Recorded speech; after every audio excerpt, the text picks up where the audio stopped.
Hey everyone, and welcome back to the channel. Today we're tackling a topic that so many of us struggle with: budgeting. Does the word budget make you want to run for the hills? Do you picture endless spreadsheets, counting every single penny, and saying goodbye to all the fun things in life? Well, what if I told you that budgeting doesn't have to be a nightmare? In fact, when you do it right, a budget is the most powerful tool you have for achieving your financial goals and, believe it or not, reducing stress.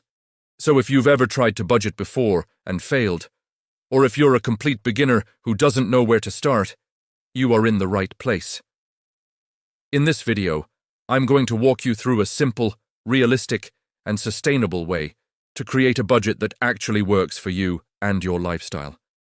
We're going to ditch the complicated jargon and focus on practical steps you can start using today. By the end of this video, you'll have a clear roadmap to take control of your money instead of letting it control you. Let's get started. The first and most important step in creating a budget that works is understanding exactly where your money is going. This might sound obvious, but it's a step that a lot of people skip. We often have a vague idea of our spending, but the reality can be surprising. For 1 month, just 30 days, I want you to track every single dollar you spend. And I mean everything. That morning coffee, the subscription you forgot you had, that impulse buy online, write it all down. You can do this the old-school way with a notebook and pen, or you can use a budgeting app. There are tons of great, free apps like Mint, YNAB, You Need a Budget, or even a simple spreadsheet that can make this process super easy. Many of these apps can link directly to your bank accounts and credit cards, automatically categorizing your transactions for you.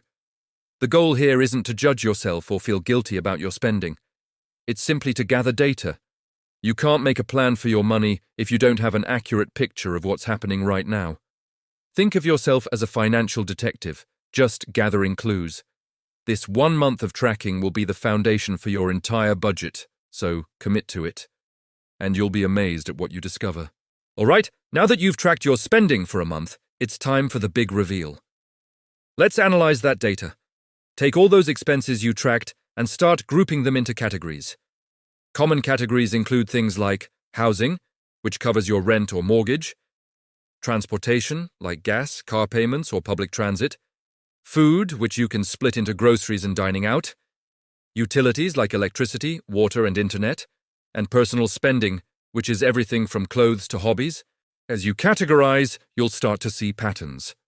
Maybe you're spending way more on takeout than you realized, or maybe a few streaming services are adding up to a significant monthly cost.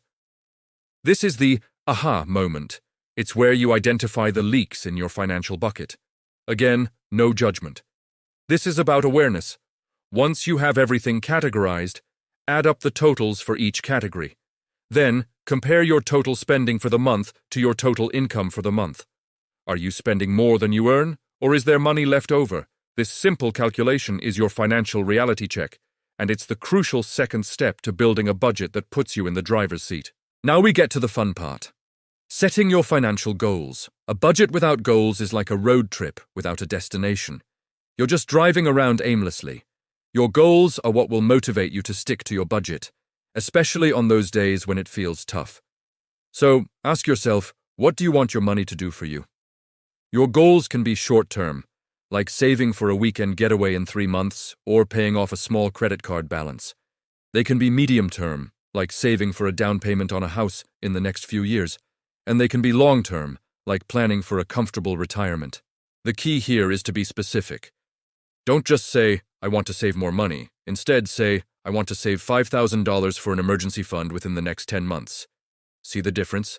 A specific, measurable, achievable, relevant, and time-bound or SMART goal is much more powerful. Write these goals down. Put them somewhere you can see them every day, like on your fridge or as your phone's wallpaper. When you're tempted to make an impulse purchase, looking at that goal will remind you of what you're working towards. It transforms your budget from a list of restrictions into a plan for achieving your dreams. With your income understood, your spending tracked, and your goals set, it's time to actually build your budget. This is where you become the boss of your money and tell it where to go instead of wondering where it went. There are many different budgeting methods out there. But one of the most popular and effective for beginners is the 50-30-20 rule. It's simple and flexible. Here's how it works. You allocate 50% of your after-tax income to your needs. These are the essentials you can't live without: housing, utilities, groceries, transportation, and minimum debt payments. Next, you allocate 30% to your wants. This is the fun stuff: dining out, shopping, hobbies, entertainment, and travel. This is crucial because a budget that cuts out all fun is a budget you won't stick to. It's all about balance.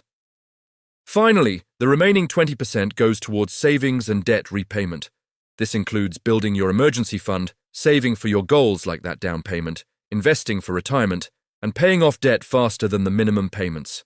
Remember, the 50-30-20 rule is a guideline, not a strict law. If your housing costs are high, maybe your needs category is closer to 60%. That's okay. You'll just need to adjust your wants category down to 20% to compensate. The point is to create a plan that works for your unique situation. Use the spending data you tracked to see how your current habits line up with these percentages, and then make adjustments to align your spending with your new goals. This plan is your financial roadmap for the month ahead. So you've created your budget. Congratulations.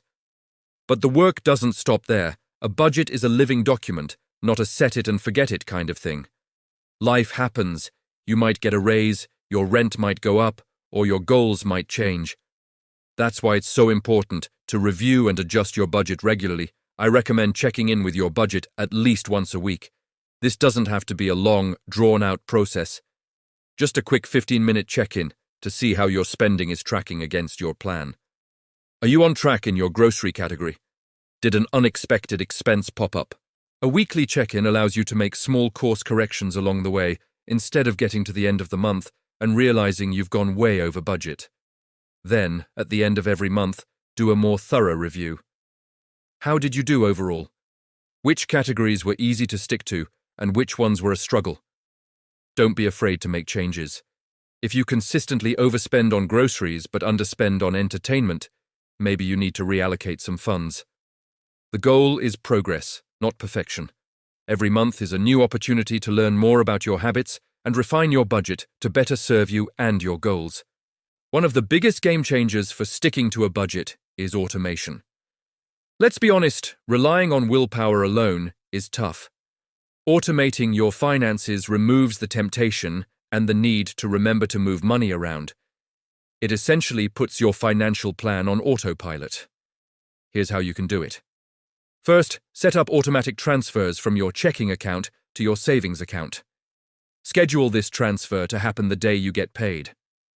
This is the concept of paying yourself first. The money for your savings and goals is put away before you even have a chance to spend it on something else. Out of sight, out of mind. You can also automate your bill payments. Set up autopay for your rent, utilities, car payment, and credit card bills. This not only ensures you never miss a payment and get hit with late fees, but it also gives you a clear picture of how much money is left for your variable spending, like groceries and fun. By automating your savings and your essential bills, you've already taken care of the most important parts of your budget without lifting a finger each month. The money remaining in your checking account is then yours to spend on your flexible categories, guilt-free, because you know all the important stuff has already been handled. Even with the best-laid plans, sticking to a budget can be challenging. So let's talk about a few pro tips to help you stay on track. First, try the cash envelope system for categories where you tend to overspend, like dining out or personal shopping. At the beginning of the month, withdraw the cash you've budgeted for that category and put it in a labeled envelope. Once the cash is gone, it's gone. There's no swiping a credit card. It's a very tangible way to see your spending and enforce your limits. Second, before you make a non-essential purchase, implement a 24-hour rule. If you see something you want to buy online or in a store, wait 24 hours before you actually purchase it. This cooling-off period helps you avoid impulse buys and gives you time to ask yourself, do I really need this, or do I just want it in this moment? More often than not, the urge will pass. Finally, find a budget buddy. This could be your partner, a friend, or a family member. Sharing your goals with someone and having regular check-ins can provide accountability and support. You can celebrate your wins together and encourage each other when things get tough. Budgeting doesn't have to be a solo journey. Having someone in your corner can make all the difference in staying motivated and reaching your financial goals. Creating a budget that actually works is a journey of self-discovery and empowerment. It's not about restriction. It's about intention.